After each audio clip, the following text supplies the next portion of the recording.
Si fa largo un certo ottimismo per il futuro delle province di Crotone e Vibo Valentia. Lupi, infatti, con il suo presidente Giuseppe Castiglione, ha presentato durante l'audizione al Senato la proposta di stralciare dalla discussione della manovra gli articoli 15 e 16, riguardanti proprio l'abolizione delle province sotto i 200.000 abitanti.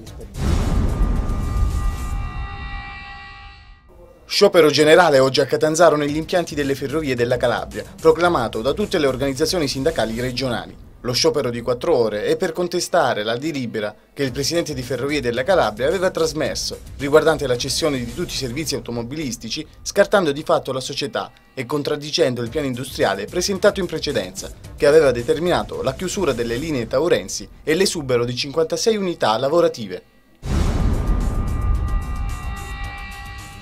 È stata presentata al comune di Maida l'ipotesi progettuale per la realizzazione dell'autodromo in località Piano della Forca, a ridosso della nuova strada Girifalco-Maida.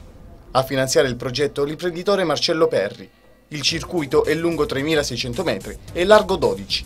L'impianto potrà ospitare la MotoGP.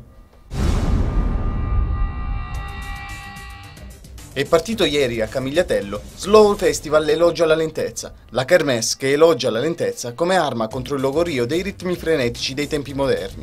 L'iniziativa rientra nel programma di eventi di transumanza e Sila Festival. L'evento, organizzato in collaborazione con l'Officina delle Idee e con Slow Food Cosenza e Sila, è iniziato con una mostra fotografica e una tavola rotonda.